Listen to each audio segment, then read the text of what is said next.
Halo, jumpa lagi bersama Mr. Jess. Materi kali ini berjudul perbandingan berbalik nilai.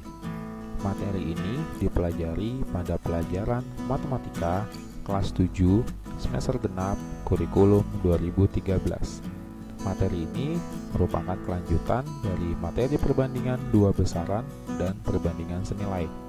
Nah, untuk kalian yang mungkin belum menonton mengenai perbandingan dua besaran dan perbandingan senilai, kalian bisa menonton melalui link yang disediakan di kolom deskripsi pada video ini. Oke, kita mulai pembahasan mengenai perbandingan berbalik nilai. Definisi dari perbandingan berbalik nilai yaitu perbandingan dua besaran di mana nilai besaran yang satu berbanding terbalik dengan nilai besaran lainnya. Pada perbandingan berbalik nilai berlaku jika nilai besaran yang satu naik, maka nilai besaran lainnya akan turun. Dan sebaliknya, jika nilai besaran satu turun, maka nilai besaran lainnya akan naik. Mr. JS menyiapkan sebuah ilustrasi, yaitu ada gambar mobil yang sedang melaju menuju rumah. Mobil tersebut melaju dengan kecepatan 60 km per jam dan berhasil mencapai rumah dalam waktu 1 jam. Nah, di gambar kedua, mobil tersebut, mobil yang sama, menaikkan kecepatannya menjadi 120 km per jam, sehingga mobil tersebut mencapai rumah hanya dalam waktu 30 menit. Nah, dalam ilustrasi ini, kita bisa mendapatkan pemahaman lebih jelas lagi. Jadi maksudnya seperti yang ada pada ilustrasi. Ketika kecepatan mobilnya bertambah, maka waktu tempuhnya menjadi berkurang. Jadi jika yang satu naik, maka yang lainnya akan turun. Nah, itulah maksud dari perbandingan berbalik nilai. Oke, dari ilustrasi tersebut kita akan buatkan rumusnya. Oke, di sini ada dua kolom A dan kolom B.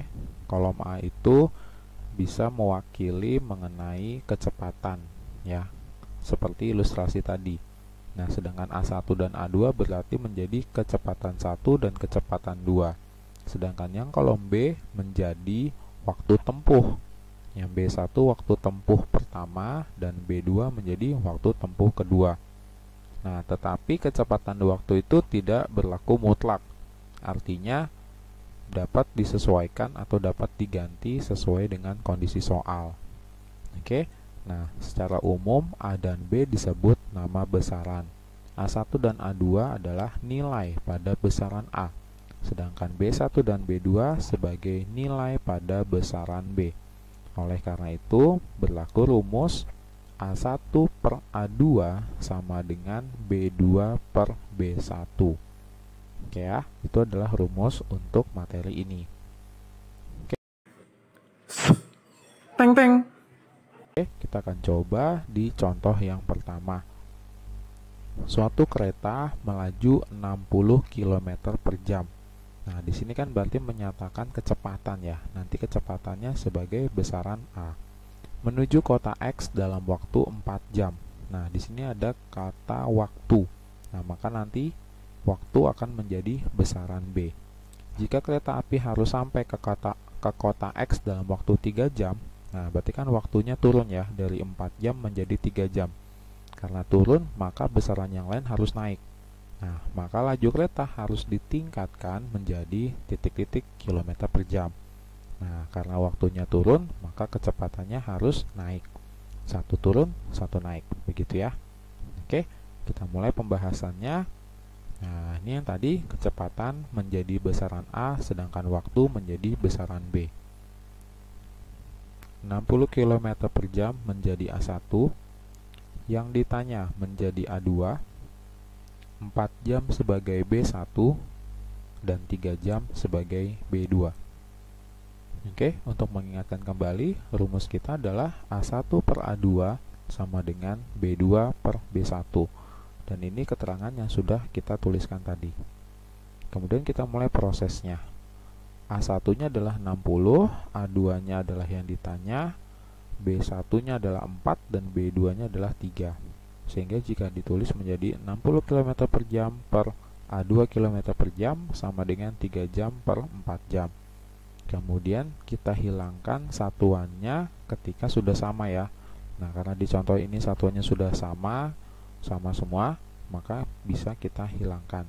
Setelah itu kita harus melakukan perkalian silang seperti alur panah berikut ini ya. 60 diberikan panah ke arah angka 4, itu berarti 60 dikali 4. Kemudian A2 diarahkan menuju angka 3, berarti A2 dikali 3. Nah, jadi jika ditulis seperti berikut ini, A2 dikali 3 sama dengan 60 dikali 4. 3A2 sama dengan 240. Nah, untuk mendapatkan A2 berarti kita menggunakan ilmu PLSV. Ruas kiri dan ruas kanan sama-sama kita bagi 3. Sehingga hasilnya menjadi A2 sama dengan 80. Jadi, laju kereta ditingkatkan menjadi 80 km per jam. Oke. Nah, jadi ini merupakan langkah awal kita untuk memahami perbandingan berbalik nilai. Jadi mudah sekali ya, menuliskan keterangannya dahulu, kemudian kita input berdasarkan letak rumusnya. Kemudian kita lakukan perkalian silang, kita hitung hasilnya, dan menjelang akhir kita menggunakan ilmu PLSV. Oke, itu merupakan rangkaiannya. Nah, sekarang kita akan coba lagi di soal yang kedua.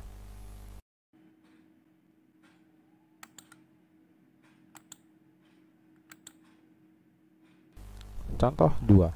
Pemborong bangunan dapat menyelesaikan bangunan gedung dalam waktu 9 bulan dengan pekerja sebanyak 210 orang. Jika bangunan tersebut direncanakan selesai dalam waktu 7 bulan, maka pemborong itu harus menyiapkan pekerja sebanyak titik-titik orang. Oke. Sekarang kita tuliskan dulu keterangannya. Waktunya berarti menjadi besaran A, banyak pekerja sebagai besaran B. Nah, berarti 9 bulan sebagai A1, 7 bulan sebagai A2, 210 sebagai B1, dan yang ditanya sebagai B2. Oke, kita input ke dalam rumus sehingga tertulis menjadi 9/7 sama dengan B2 per 210. Kemudian kita melakukan kali silang. Menjadi 7 kali B2 sama dengan 9 dikali 210. Dan hasilnya menjadi 7B2 sama dengan 1890. Untuk mendapatkan B2, kita perlu menggunakan PLSV dengan membagi 7 untuk kedua ruas. 7B2 dibagi 7 sama dengan 1890 dibagi 7. Maka B2 menghasilkan 270. Oke, jadi banyak pekerja yang harus disiapkan oleh pemborong tersebut adalah 270 orang. Itu ya, makin banyak pekerjanya, makin cepat pekerjaannya selesai. Nah, jadi itu logika-logika yang ada di dalam soal cerita perbandingan berbalik nilai. Oke, kita coba lagi di contoh ketiga. Contoh ketiga, persediaan makanan untuk 500 ekor ayam akan habis dalam 30 hari. Jika pemilik ternak menambah sejumlah ayam, maka persediaan makanan akan habis dalam 25 hari. Banyaknya tambahan ayam adalah, oke, sama ya, kita akan lakukan hal yang sama. Nah, di sini berarti 500 per A2 gitu ya, 500 ayam. Nah, berarti yang ditanyakan ayamnya ada berapa saat ini ya.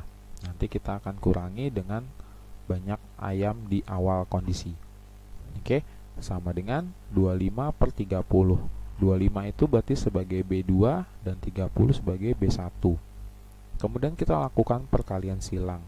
Menjadi 25 dikali A2 sama dengan 30 dikali 500. Dan hasilnya menjadi 25 A2 sama dengan 15.000. Kemudian untuk mendapatkan nilai A2 kita memerlukan PLSV. Kita bagi 25 untuk kedua ruas. 25 A2 dibagi 25 sama dengan 15.000 dibagi 25. Jadi A2-nya 600. Nah, berarti banyak peternak ya, banyak ayam dari si peternak adalah 600. Awalnya ada 500, sekarang jadi 600. Berarti tambahan ayamnya berapa? Nah, jadi tambahan ayamnya sebanyak 600 dikurang 500 sama dengan 100 ekor ayam. Oke. Nah, jadi mudah ya untuk menjawab setiap permasalahan dari materi perbandingan berbalik nilai. Sebagai penutup, Mr. JS telah menyiapkan beberapa soal latihan. Selamat berlatih! Demikian penjelasan untuk materi kali ini. Semoga bermanfaat ya. Dan terima kasih untuk kalian yang sedang menonton video ini. Jangan lupa like, share, and subscribe. Sampai jumpa lagi di video belajar bareng Mr. JS.